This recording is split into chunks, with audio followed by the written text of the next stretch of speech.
Hey everyone, आज की जो कहानी है वो बहुत ही शॉर्ट होगी। ये कहानी भगवान बुद्ध से रिलेटेड है और इस कहानी का नाम है द स्टोरी ऑफ हेल।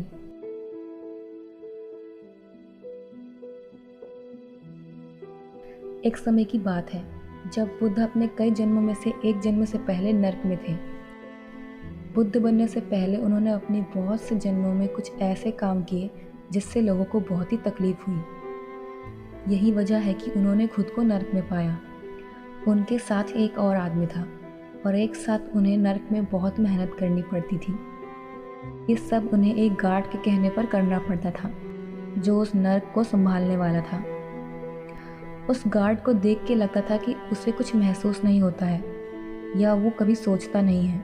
वो बस एक शरीर है जिसमें जान है पर कोई दिल नहीं है। वो बस उन दोनों लोगों को मारता रहता था और उन्हें ज़्यादा से ज़्यादा तकलीफ देता था। एक समय उस नर्क में बुद्ध जो आदमी था उसने गार्ड को अपने साथी के साथ बहुत ही बेरहमी से बर्ताव करते हुए देखा। ये देख उसके अंदर कुछ जगा और वो उस गार्ड को रोकना चाहता था। वो जानता था कि अगर उसने गार्ड से कुछ भी बोला तो वो उसे मारेगा, पर उससे अपने अंदर एक दबाव महसूस हुआ जिससे वो बर्दाश्त नहीं कर पाया और उसने बिना किसी डर से गार्ड से कहा कि आखिर तुम उसे क्यों कुछ पल के लिए अकेला नहीं छोड़ देते? उसे इतनी तकलीफ क्यों दे रहे हो? क्या तुम्हारे पास दिल नहीं है?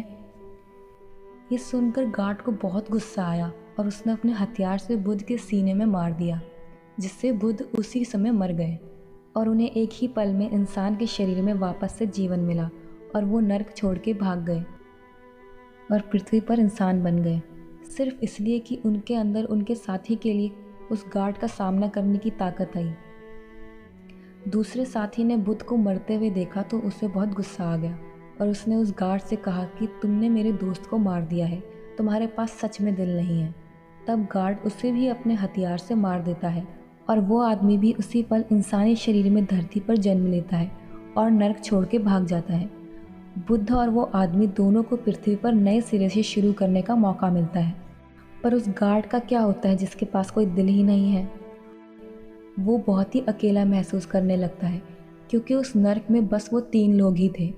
अब उन दोनों के मर जाने से वो पूरी तरह अकेला हो जाता है। वो उस अकेलेपन को झेल नहीं पाता और उसके लिए नर्क में रहना बहुत ही मुश्किल हो जाता है। तब उस गार्ड को एक चीज़ समझ आती है कि अगर उसे लोगों के साथ रहना है तो उससे उनके साथ अच्छे से बर्ताव करना होगा। वो उन्हें हर बार इतनी तकलीफ़ नहीं दे सकता, उन्हें मार नहीं सकता, क्योंकि जब वो नहीं रहेंगे तो उसके साथ कोई रहने वाला नहीं होगा। तब उस नर्क का दरवाज़ा खुलता है और वहाँ से बहुत ही तेज़ रोशनी आती है और उस गार्ड को कहा जाता है कि तुम में अच्छाई का जन्म हुआ है, इसलिए तुम अब ज़्यादा देर तक नर्क में नहीं रहोगे। तुम जल्द ही मर जाओगे और इंसान के रूप में धरती पर जन्म लोगे। सो कैसे लगी आप सभी को ये स्टोरी? कमेंट सेक्शन में ज़रूर बताइएगा। अगर आप सभी को मेरी एक्सप्लेनेशंस पसंद आती है तो मेरे चैनल को ज़रूर सब्सक्राइब करिएगा। मैं ऐसी वीडियोज़ और लाती रहूँगी। सो फिलहाल के लिए बाय बाय।